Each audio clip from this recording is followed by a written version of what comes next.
You are listening to the North Carolina Food and Beverage Podcast. Thank you for downloading and subscribing. Coming to you virtually live from high atop the historic Raleigh building in beautiful downtown Raleigh. The NCF&B takes the listener behind the scenes to tell the stories of the people that contribute to the creation of the food and beverage community of North Carolina. And now, the misfits in the dish pit, the faces of the front. They are Max Trujillo and Matthew Weiss. Hello, and thank you for listening to the North Carolina Food and Beverage Podcast. I am your co-host, Max Trujillo. And I am your co-host, Matthew Weiss. And today, in studio, we have one of the most outstanding restaurateurs of the Triangle. You've very likely eaten in one of his establishments, and we'll get into that later. But as a matter of fact, he was nominated and a finalist for the James Beard Award of Outstanding Restaurateur in 2014. One of Greece's favorite sons, who has been lent to Durham, Mr. Giorgios Bakatsias. Wow, you said the name so perfect. I practiced. It's great to be here with you, Max, and Matthew. So it's a great joy. Thank you for being here. Welcome. Thank you for taking the journey out here from the Bahamas, or Bahama, however you'd like to pronounce it, from where you currently reside. And, well, Matthew, aside from that, I know we've known about Giorgios a lot, but in person, he makes an impression. The right? man, the myth, the legend. Yeah, we've heard God, lots. I'm going to come here more often. Keep on building up my ego. I love it. You got personality oozing from your neckerchief, your scarf coming down here. Well, it's funny that you say that. I was texting with Jim Wald this morning. You know Jim of Glass Half Full. Yeah. And I said, hey, do you know anything that you want me to ask Giorgio? He's coming on the pod today or anything? And he said, oh, he has plenty of energy to carry the conversation. I said, oh, that's great. That's all I need to know. Yeah. So there it is. Just tell us everything. No. Start from you're a boy in Greece. Yeah. Well, actually, let's at least kind of start right there. I mentioned to Matt, we've done quite a bit of episodes talking about the food and beverage stories all over North Carolina and sometimes even outside of it. One of the stories I don't think we really have documented at all is about Greek Americans and the Greek culture. Being in California and Matt being in New York, the Greek representation is pretty strong, especially in the food community. Yeah. It's not widely seen out here in this area, unless maybe you're going to one of your restaurants, I'd say. Right, Kipos. So why is that, or why is the Greek representation probably maybe more cling to the large cities like New York and Los Angeles? Well, I'm happy to be in Raleigh and Durham and this area. I think it's a beautiful gift. Of course, a lot of people recognize that now, so maybe it's not a secret anymore. Yeah. I was extremely blessed to be with amazing parents and growing up in a village where food was not grocery shopping. If you wanted to eat, you're going to work the land. And I had heroic parents and grandparents and ancestors. So that beginning as a child in Greece allowed me to appreciate the existence of life, because we have an amazing gift. Of course, Zorba the Greek kind of accentuated that in a more colorful and brilliant way. But now more than ever, I feel that the gift of life is something that we cherish and we should cherish, along with our friends, along with being the best version of who we are, this conscious evolution of all existence. And that in a village allowed me to spend perfect time with the ripe tomato or the zucchini blossom and seeing the extremely hard work of my mother, and not fear about, is it going to storm, or is it going to, you allow nature to be nature, and you allow yourself to become resilient and honest with your existence. So that gift is something that allowed me to, and also my father being a pioneer, to come to America. But it was a good question. A lot of individuals end up in California or in large cities, New York, and so therefore that's the easy way. When my father came, I wasn't even born, so he came directly to Wilmington, North Carolina, because he knew someone. Okay. So that was the introduction of arriving to America, because that, and he was fully committed and devoted to the culture of America and living in America and even passing in America, deciding that his life will end here, and he was very happy with that. I asked him that, and later in years when I met him, I first met my father when I was 3 years old. 30 years old? Three. Okay. Yeah. 3 years. Because he was living here and you were living Yeah, in and the trips were very. I was growing up with my mother, my grandfather, which is a heroic and very Taoist, very very very beautiful individual to grow up with, and growing up in nature, you have a chance to talk with the birds, with the trees, and everything else before, because everybody was working. So I had a great opportunity to escape into nature all the time. So coming to America was a beautiful gift. I mean, I was excited. I haven't seen that many cars in my life, so I was taken by the beauty of cars. So you came here when you were 12, right? Yeah, the first time, and then I wanted to go back and play soccer. My passion was football, playing soccer, and doing that fully. And then I went back, and then I ended up coming here because eventually my two brothers, Yanni, Theodore, my sister Olga, eventually we all came here with my mother. So we all united together in Burlington in a small little building that my brother and my father owned, and there was a diner downstairs. I mean, a real diner. You had the bar stools, they're fixed, and you have the stainless steel, and you have great, vibrant energy. Elvis Presley was playing. And I can, because you have the jukeboxes where you put the money in there. Oh yeah, like the little tabletop jukeboxes. Those are great. I love that. I love it every time. Yeah. And I love working because my job was to do the dishwashing and clean up. And I was extra. I did an amazing job cleaning. I love clean, but also was able to clean even harder, move the boots on the back seats because there was a lot of money that kind of people lost through it. So I was getting tips from that way. There you go. So you've been in the restaurant industry since you were a little kid. Yeah, I was. One of my second jobs was a diner. I think we should bring those diners back now. The people coming in their cars, they would come to the cars and they would order, and I would take their tray to the food there. The only thing I didn't recognize that I learned very quickly is that all windows are not the same. Some windows are a little straight, some windows bent inward. So, of course, there was a moment where a car full of beautiful energy and ladies were there. They were celebrating, and I was taken by, and then I was having cherry Dr. Peppers, milkshake. And all of that went to this lovely lady's lap, and that was not a happy moment. But then I learned that I got to be careful how I put the tray on the window. So it was. This is something though. I want you bring up the diner, and Max, where I grew up on Long Island, just outside of New York City, the diners are ubiquitous. Yeah. I'm not sure why they're affiliated with Greeks. Right? Greeks, I guess Greeks started them, but I mean, like that is a staple of the New York area family to go to a diner for your breakfast, even for dinners, for after high school hangouts, because the menu has everything. And why don't we have that down here?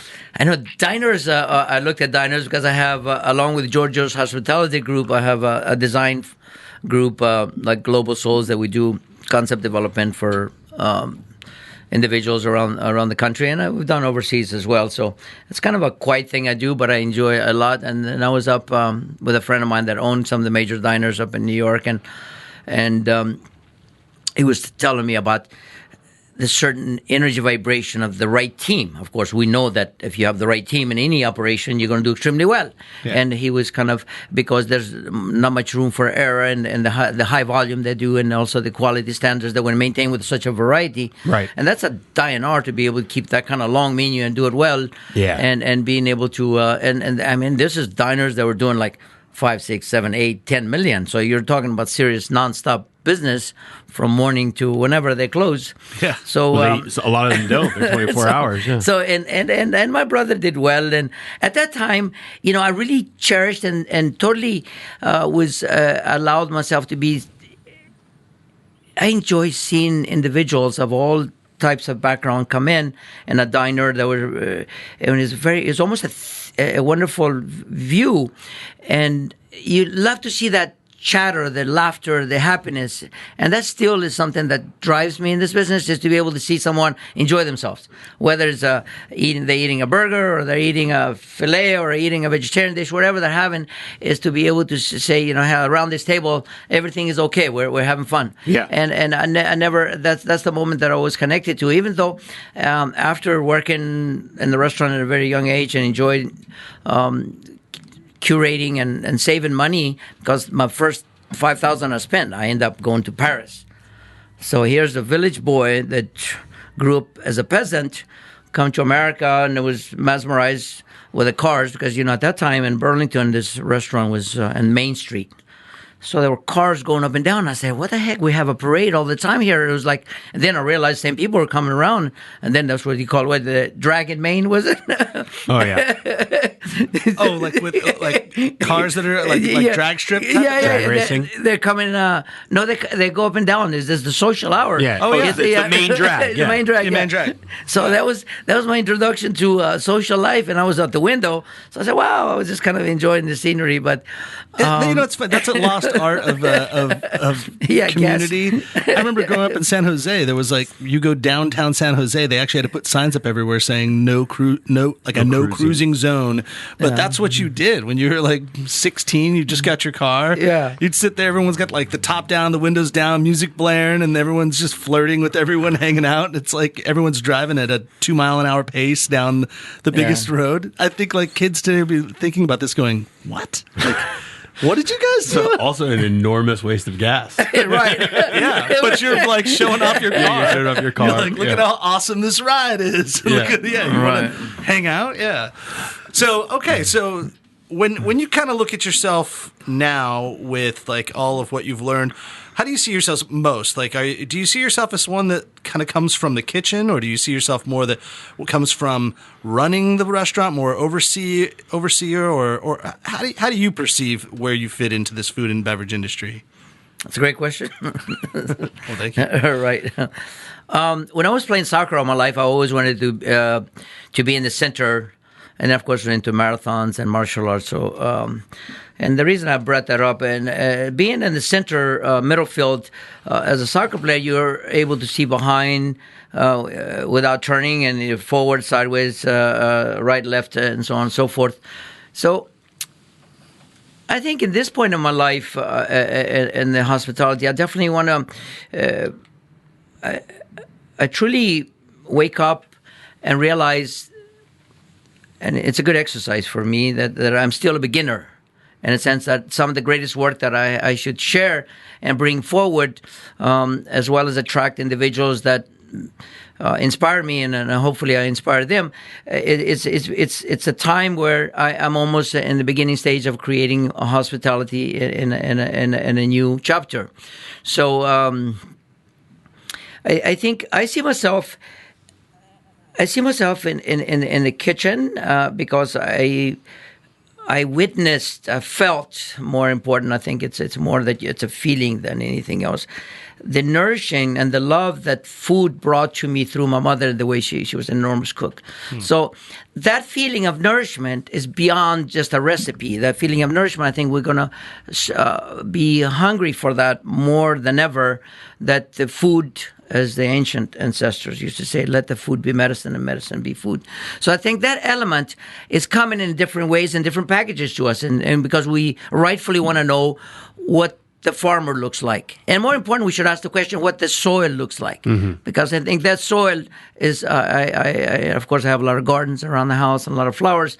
So the soil, if the soil is in a perfect space, then the rose kind of blossoms in a beautiful way. You're not thinking, oh, well, how did the rose arrive here? So I think whether we're growing grapes, when I was growing up in the village of Greece, Matthew, in this beautiful hillside that all these terraces, and there's this grape that's loving its life, but struggling sometimes for its life without anything in its own existence. I mean, we Were you growing table grapes or wine grapes? Yeah, wine grapes. Oh, what? I was picking the grapes and I was throwing them in the barrel. a couple of times I thought I was going to be swimming in it and dying happily, I guess.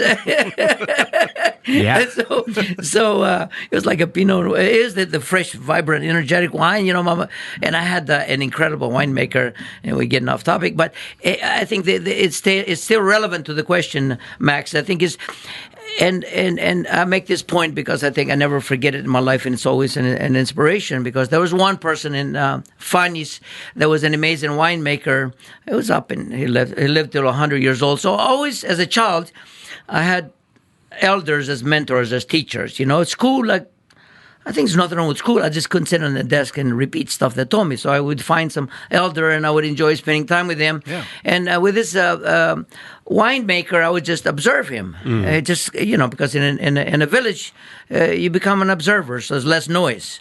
I think that's something that we're cherishing now more than ever. I think sometimes it's too much noise.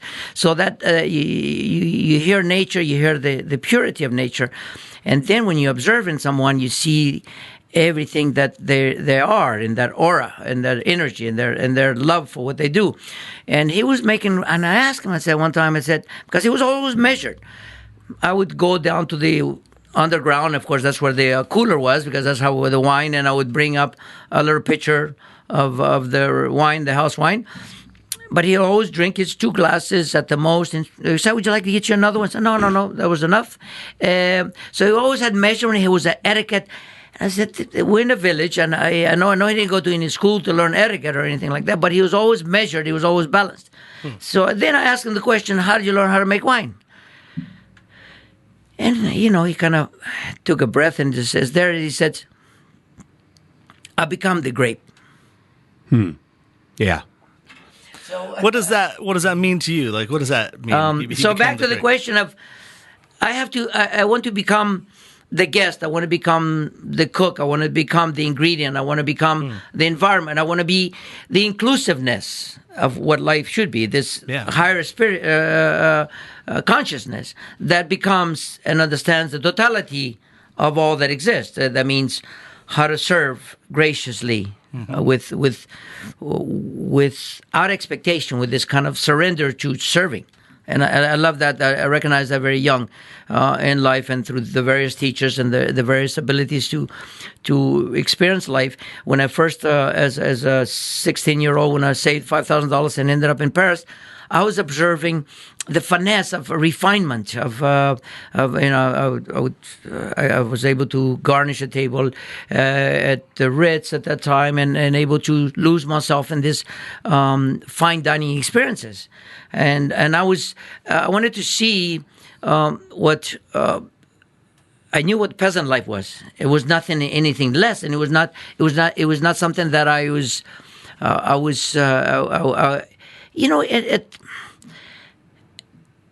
my mother gave me a lot of gifts, as well as my father, but my mother allowed me to see, not to look down at anyone or not to look up at anyone.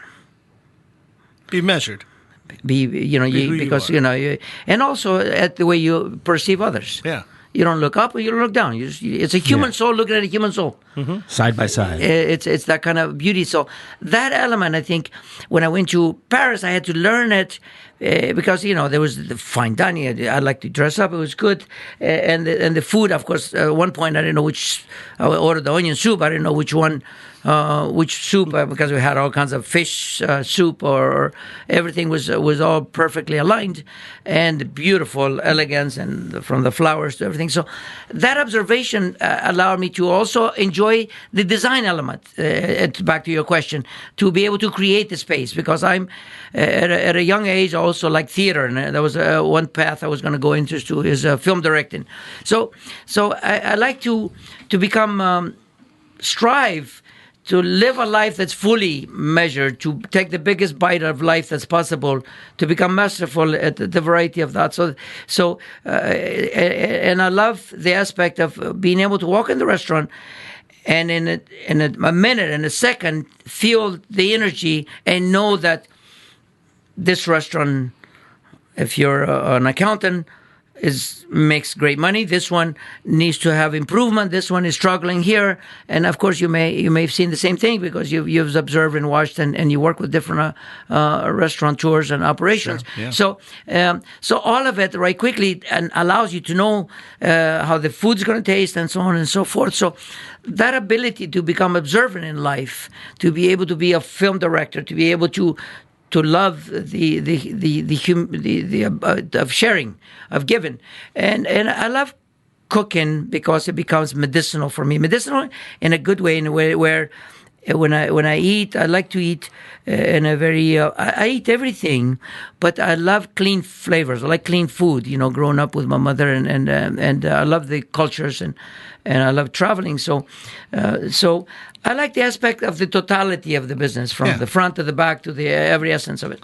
That's like sharing and pulling together. It kind of reminds me of the Folks Foundation, sponsors of our podcast, but they are champions of all good things crafted in North Carolina, and the folks that make them, as they themselves are looking at all about humanity, whether it's say art or music or craft, artisan food making or such. Even now, as they just released the Carolina Quarantine Project, which is a vinyl album of music showcasing songs that were written while the artists were sheltered in place.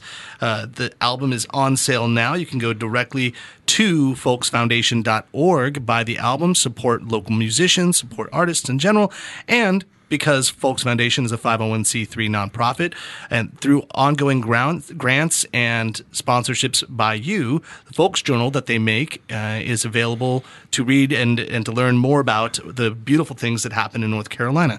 So go to folksfoundation.org for more information or click the link in our show notes. But getting back to your story, so your answer was perfect because it explains why you're a trained chef. I mean, you've worked in Paris, you've worked in New York, you know how to cook. But I would almost say that being a chef would be kind of limiting to you because you couldn't get the full 360 degree of the restaurant that you do as a restaurateur. That's a good point, because I did reach a point in my life when I was because I opened my first restaurant in Durham. Burlington was a nice city and surrounding areas. At a lot of time, it was a point in my life I wanted to move to Napa and the wine country in California, and that was very attractive. I like the energy vibration there. I like the wine. I like the food culture, and so I didn't move there because I think it was a little too far, because I have a close connection to the Mediterranean, so I wanted to have a little more accessibility from that point of view. But anyway, I decided to stay in Durham, which I thought. There was a lot of young energy, a lot of movement in all directions, and then, of course, Raleigh, Cary, the whole community.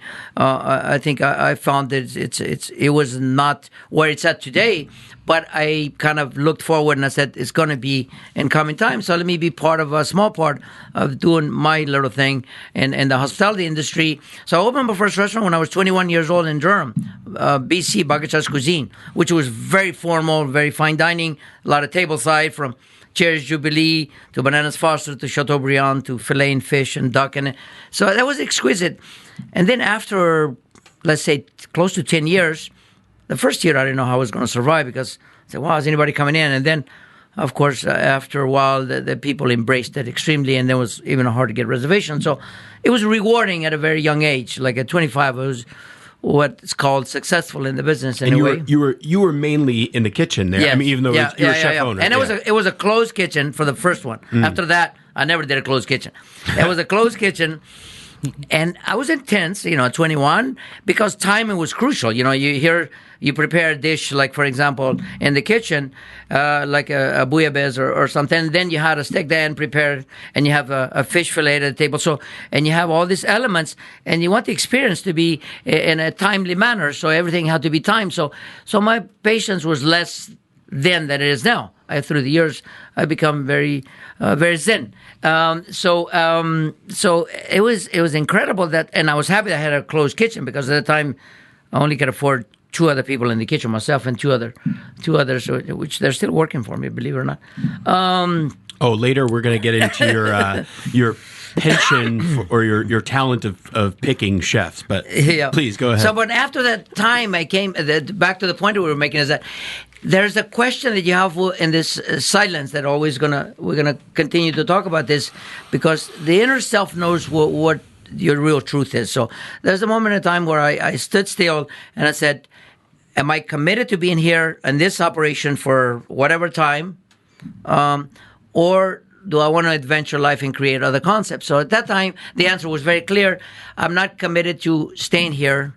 And here you created a very successful restaurant, and people come from all over, and they expect to see you because they definitely, you become part of that operation. And the restaurant at some point belongs to the community. It doesn't belong to you. When the operation reaches its highest potential, it becomes the community's restaurant. Basically you're paying the bill, you have the responsibility, but that's the way it should be. Yeah. And then I decided I wanted to do multiple concepts and so forth. So I decided, since I was attached to it, to take the name, close that chapter, and do multiple restaurants all over North Carolina, and because I wanted to bring back my youth experience of the village of great ingredients, casual, chic ambience, but not formality. The formality was great. I experienced it. I loved it. So it was a challenging time to say, "Wow, I give this up to have a bigger picture of my existence." So it was a testing moment. Yeah. To put a perspective of who you are to those that may not understand all the different various restaurants that you've run, we had Chef Matt Kalyan a couple of months ago, which he is obviously a huge talent and fantastic, and of Mateo and St. James and Lucky and Mother and Sons, but really where it all kind of started was at Vin Rouge. Correct. And he was hired there by yourself, correct? Yeah, it was a beautiful story, and that's the story that we all love to share, because it was in the moment. At the time, I had opened Vin Rouge. I was dating a young lady in Lyon, France, Clemence, and a beautiful lady. So I was in Lyon a lot, and of course, beautiful food culture. Oh yeah. How can you go wrong there? Yeah. I almost stayed there, didn't come back here. But anyway, when I'm back in Durham, I fell in love with this little corner building, and it was a photo studio. It was a gas station at one time. It was right there. Durham was not developed like it is now. So I opened Vin Rouge in honor of love. I mean, what else is there? What is more than that? And said, I'm going to do this because this is the purest love this lady offered me, and I want to share that through the restaurant. So I opened a French bistro. I had a French chef in the beginning. Beautiful, beautiful person. But he liked this formal execution of things, and then it happened to be freedom fries. You mean when we started calling? This is like Desert Storm era, right? So we started calling French fries freedom fries. So and that's just opened up, and of course that restaurant was in shambles, and it took a lot of effort to build it and to construct it in a proper way, but to still leave it organic, because the space I created successfully a bistro environment with the gardens and so on and so forth, and I told my CFO and partner and dear friend Jay, and I said, I'm going to do this for about $150,000. And then $550,000 later, he says, "What happened to the $150,000?" I said, "It was about love, so it's worth it." and then opens up, and then I have a French chef that's pretty intense, and I have freedom fry to deal with, and no one wanted to have the experience of French at that time, because we go through these moments of excitement as Americans, because I include myself. We have fun sometimes in this kind of situations, and it was not extremely fun for me because I was seeing my love there, and nobody coming in to eat, and here people tell me change the concept. So no, I'm not going to change the concept. This is what it's supposed to be. It was born. Every restaurant has a soul. It's born to be a French bistro. It's going to be a French bistro. So anyway, we went through that. I told Roberto, the French chef, I said, "You're an amazing talent, but the situation is not allowing you, and you're creating, you're putting fire on the fire, and so it's not the environment situation, but you're not making it you're not taking the responsibility yourself to become free from that. And so I think you will be successful wherever you go. So we just departed as friends. And then I interviewed 50, 60 people. And then Matthew, I said with Matthew right there. It was next to George's Garage, a restaurant on 9th Street. And I said, Matthew, you love cooking bistro food?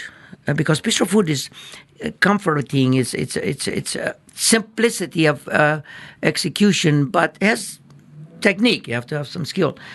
So yeah, but he didn't say it from his head. He said it from his gut, and it's the most beautiful way. So truthful and honest.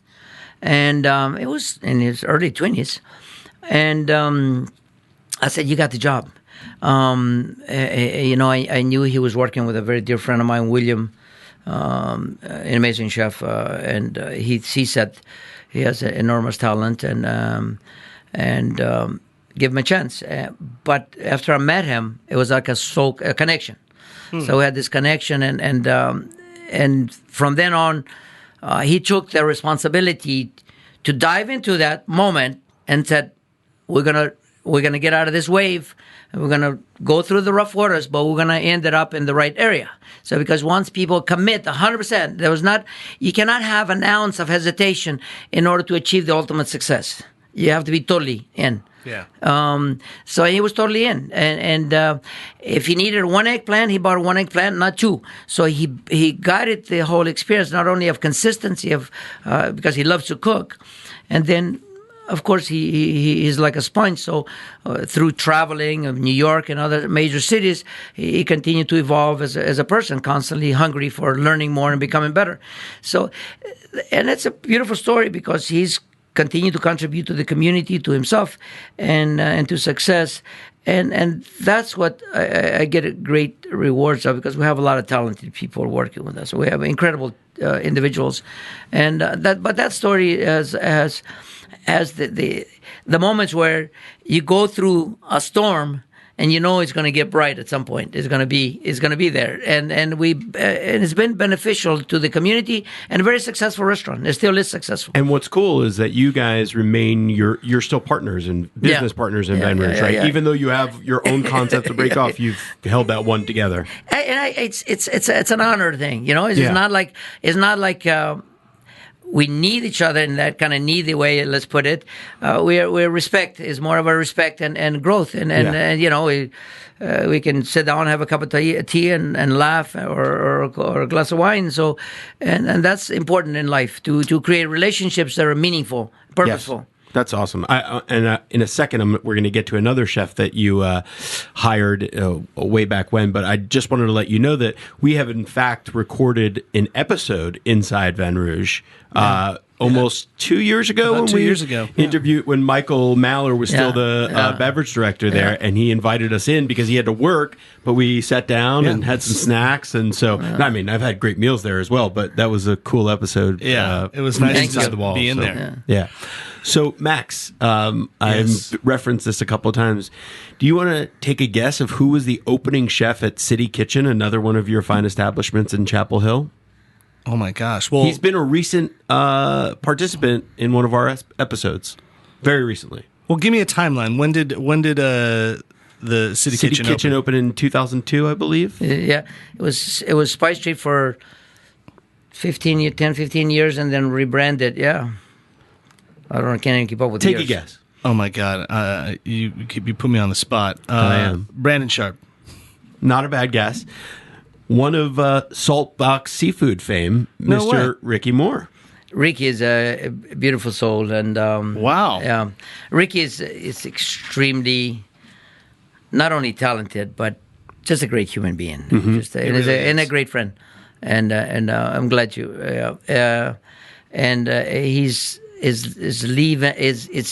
He's creating his moment in time and his dream right now about doing exactly what he used to talk about this a long time. That's what he wanted to do, and it's delightful that he's true to what he desires to do, and he creates success, and it's a great family. He's just a great human being. I love how he takes also your idea of great food, great execution, but in an informal setting. Yeah. So, okay, so Giorgios, you have many restaurants all over. Like Bin 54, many people have driven by that place, have eaten that place. It's storied as a great wine location. Parizad, well known. Local 22, I hear on the street from people all the time, like, oh, it's an amazing place to eat. Rosewater's fairly new, and then up there in North Hills, and that's kind of where I had worked in that area for a long time. It's funny, literally as we're doing this, my wife, she asked me, "Oh, so you have Giorgios on the show tonight?" I'm actually dining with a group of ladies at Rosewater tonight. So there you go. You party of four. Could you get that? Not only we get you in there, we'd love to make sure you taste everything on the menu. I'll text James Fanner, the wonderful general manager over there as well. James is awesome. Yeah. So you have many restaurants, which is unique to this area for restaurateurs. Trying to be as varied and diversified in business out in this area is not the easiest task. And I assume through many different economic levels of what we've done, as business people, you've gone through some challenges. But I can't imagine this being any more challenging than what we've already gone through this year. Wow. I would love to know from your perspective as one that not only has a lot of restaurants, but then on top of it has a lot of employees, which then in turn kind of relates to a lot of responsibility in this time. What's been going through your mind, and how have you been able to kind of right the ship, if that's a good sense of the word, at this point for your business? Yes, that's the. You put it in a beautiful light. Thank you, Max. One of the toughest times of my life was to be able to face all the leaders in one room that March time, in March, when I knew I was one of the most enduring moments were to come, and a dark spot of inner peace has to be awakened in each individual leader, and you have to tell them the basic truth, we'll probably end up closing everything down. Because we're going to be mandated, we're going to be able to be in order for safety reasons and so on and so forth. So that moment when we had everybody together was definitely, you could not stop the tears. So, but I didn't go into it about technicality. I spent 30, 40 minutes talking to them about the strength they have inside. You just to clarify, you called in the staff of the leaders of all your restaurants for one meeting. Yeah. Okay. Yeah. And it was a very touching moment because I stayed up all night, and then I realized that the moment we have to make sure that everybody mentally and physically, of course, stay healthy. And so I spend that time to recognize that they have to focus on beauty and the powerful of light to make sure that we will come out of this and we'll find a way to write a new chapter, and hopefully together. So there is a tough moment. So past that time, I spent a lot of time in the garden, in silence, which I was natural because I grew up that way. Gave me a chance to fine tune and finishing up a book that I'm writing, and then there was we continue to strategize what is going to be the best way to come back and write a new chapter, because the whole universe almost kind of was writing on a blackboard and said restaurants and of course, and other hospitality, hotels, and everything else, the whole economic existence kind of goes on hold or wipes out. So how are we going to write the new chapter for restaurants? What is important? What do we learn? Or what is the way to survive and come back in more vibrant way and kind of go through these rough waters that we're going through? So and of course, we decided to open Vin Rouge first. I thought it was a restaurant that was open with love, for love. I thought it went through not as major storm as this, but I thought it was the perfect place to open back up again. And I asked the teams, because I didn't want it to be a forced issue. I wanted to make sure the team also embraced that they want to open up. So we opened Vin Rouge first, and then Parizad. Of course, that's lots of veterans there that have been there for a long time. Actually, we have an amazing chef from New York, Jason, that's incredible talent there. He used to work some of the top restaurants in New York. So he came a couple of years ago to rejuvenate the whole program, and he's done an amazing job. And Igor has been there for 25 years. So and then Local decided to open this past weekend, and then Farm Table and Gatehouse in Wake Forest. They're open Gatehouse. They're up and running, and it was nice because we opened Rosewater because all of our restaurants have great gardens, and that's always been before this moment in time because I love the gardens. So I like the space to kind of sometimes go from inside to outside in a very harmonious way. So, and the guests enjoy the garden spaces.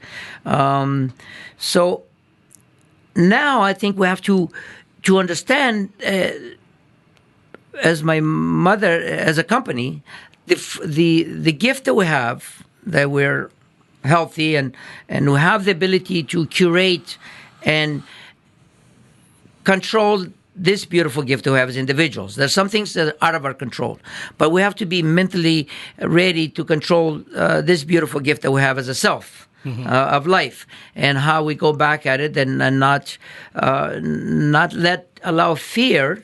Of course, we have to take enormous precautions for cleanliness and health, and that's very important. And that should be all the time. But of course, the guests want to come in and want to be relaxed and enjoy themselves, and it's a great thing because it allows the staff to feel, oh, wow, the guests want to be out. They want to have this experience. We're not forcing them to come out. So it's slowly, small steps are coming, and I see positive things are happening, and I like to see the health and the freedom as individuals to be able to be close again at some point in time with love and kindness and sharing great food and wine around the table. I think that's part of our culture. So I see that positive light. I think we have a lot of steps to go, but we're committed. We have individuals that are committed. So we're going to write the best chapter and be frugal about it, because I think a lot of understanding has to come that we have to be purposeful, meaningful, and we cannot be wasteful. The staff, they cannot be wasteful with their ingredients. They got to be with their efforts. So I think that as a country, we're all learning that, and of course, kindness. We're born with kindness. Somehow we forget it, but I think most of the people want to be in that state of happy and joyful, because I think that's it's most natural for us, to be joyful, to be kind. And then we should focus on that element because that's very important. So, two questions there. Perazad was open for takeout, but I think that was the only restaurant that was still open for takeout, correct? Yep. So, what was the decision making behind that to keep Perazad open, but nothing else for takeout? That's good. That's a good question. Thank you. Always observant.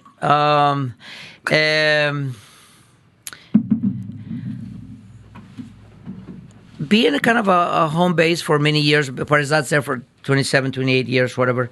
I said there's going to be a need for the community. It's going to be, we have to have some home base to help, and also at the same time, as it was an opportunity for them to stay busy and curate and understand the to-go business and kind of practice what it takes to do food away from the restaurant and take out, and they did a very good job with their system. And after that, Van Rouge adapted that. They did extremely well as well. So we learned a new path of doing business. But Perazad opened up because also there was some need in the community to help others, to cook for some meals for some individuals, some schools, and continue medical community there. It was very big, and also there was a whole group that were locked up next door, one of the apartments, They came from Israel and they were infected, so we send them some food sometimes. So there was opportunity to help, and they were willing. Both the chef and the manager truly wanted to do it. It was not say, "Wow, you guys got to be open." So they were committed to it, and I was delighted that they did, because it allowed us to have a base to start. To be that, you know, in Greece they had it's called the word estia, which is the center of your house. Is a candle has to be burning because that gives light to the whole universe. So we had to have some base somewhere. Oh, cool. I mean, just by nature, what we do in this hospitality industry is all community based. I mean, it's all about bringing people together. When we even talk about just simple brass tacks, like we need 5 more covers a day to hit these sales goals or whatever it is, but we're constantly trying to figure out how can we be more efficient but bring in more people and get more experiences, turn more tables. And by virtue of everything that's happening right now, that's got us having to rethink all of how we do what we do. And It's hard. I mean, you know, no offense to the age aspect, but I look at it myself. I've been doing it for 20 years. I'm not, you know, a new kid on the block doing this whole thing, and you've been doing it for far longer. And, you know, just I'm helping out over at Y Hill, and I'm figuring out, like, okay, 2 paths. We've got the clean track, we got the dirty track. You're only touching food that's coming from the kitchen or drinks that are coming from the bar, and everyone else, that you guys over here, you're just serving the people and handling the money and all that, but you're not touching anything.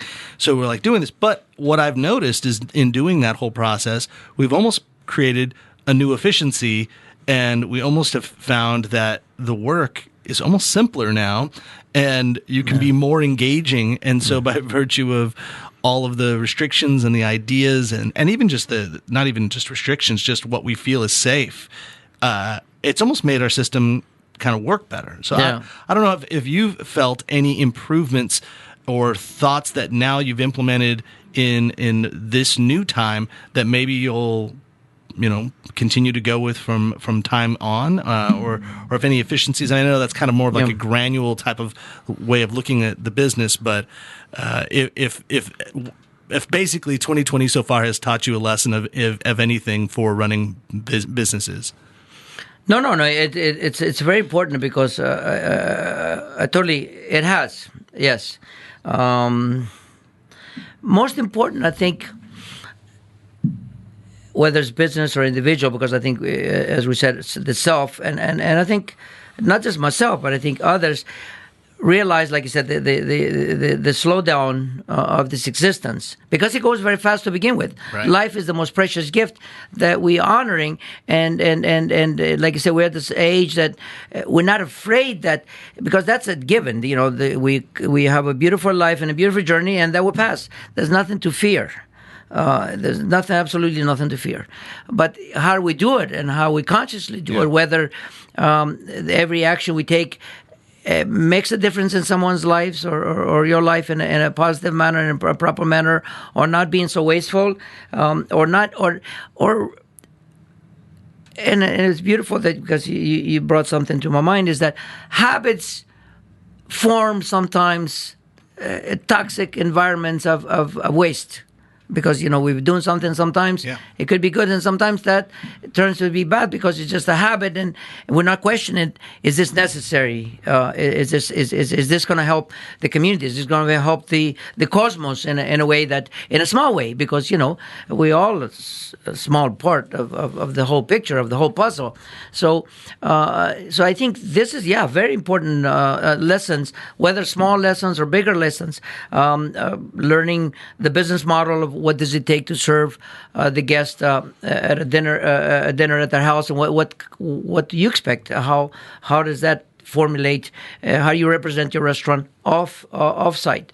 And what is the proper mannerisms of responsibility that we have for individuals to make sure they're healthy, that they're truly healthy? And so I think we got a lot of lessons and a lot more to learn. I think we need to continue evolving as individuals, but as a community, as a race. Okay, so speaking of evolving, I have a question. It took you a long time. You've been doing this for a long time to get into Raleigh.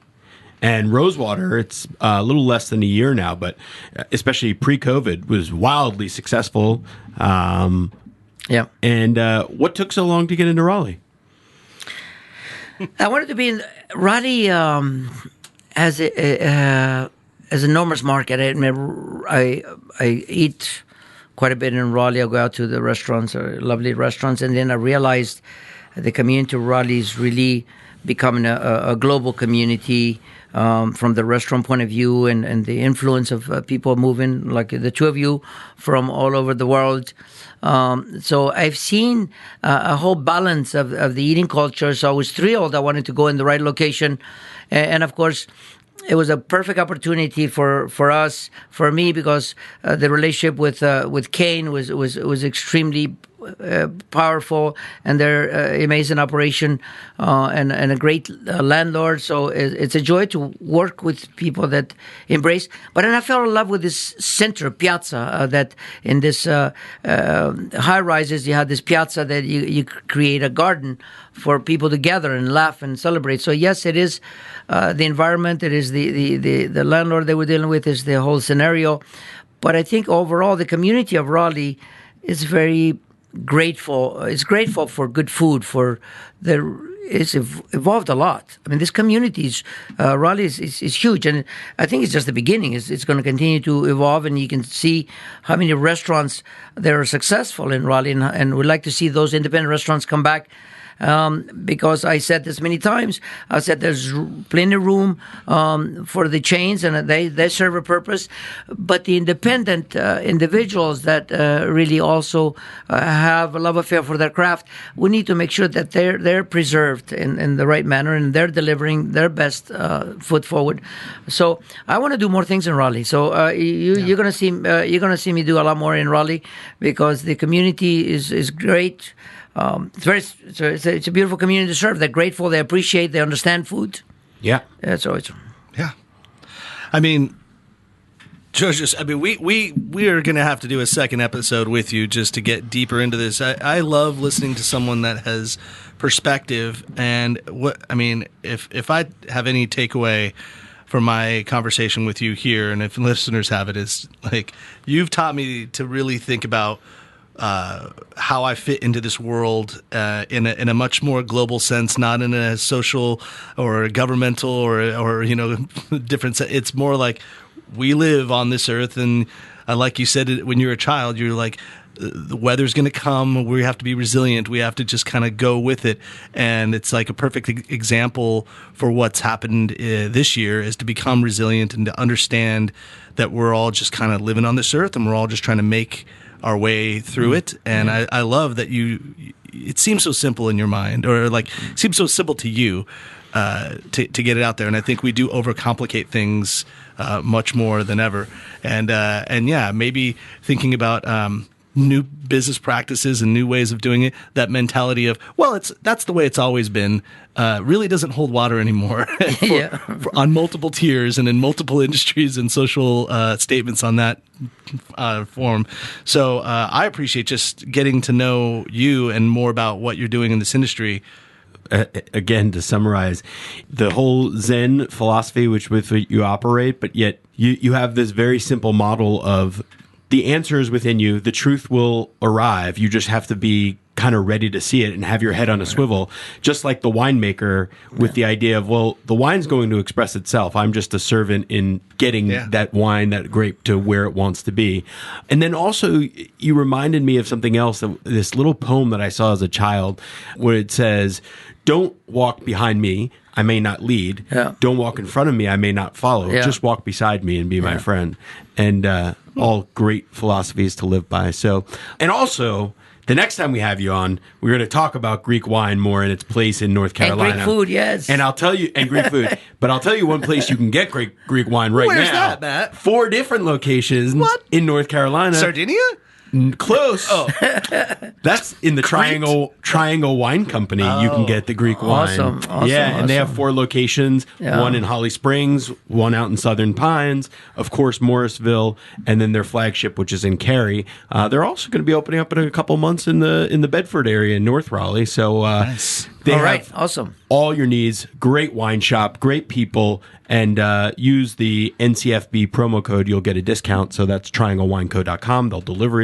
They'll do curbside service.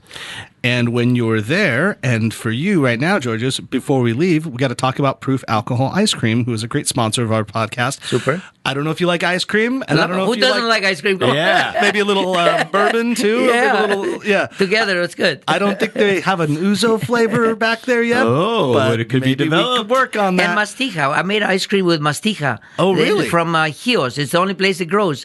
It's like a digestive. It's a beautiful mastiha. Mastica. It's rare to this island because I was the first one to put 100% Greek wine at Kipos when I opened Kipos. It was 100% Greek. It's like the French, like Vin Rouge was 100% French.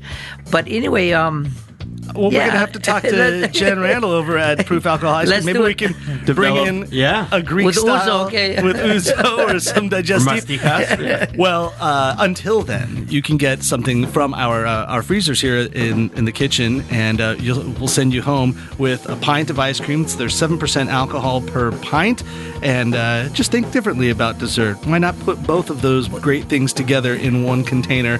And so you can go to proofalcoholicecream.com. You can also go to Triangle Wine Company to get it there. And if a Triangle Wine Company is not in your area, you might also be able to find it at the Lowe's or Harris Teeter's in your space all throughout North and South Carolina. So that's all I've got. But Matt, what else you got? Well, Giorgio, thank you again so much for being here.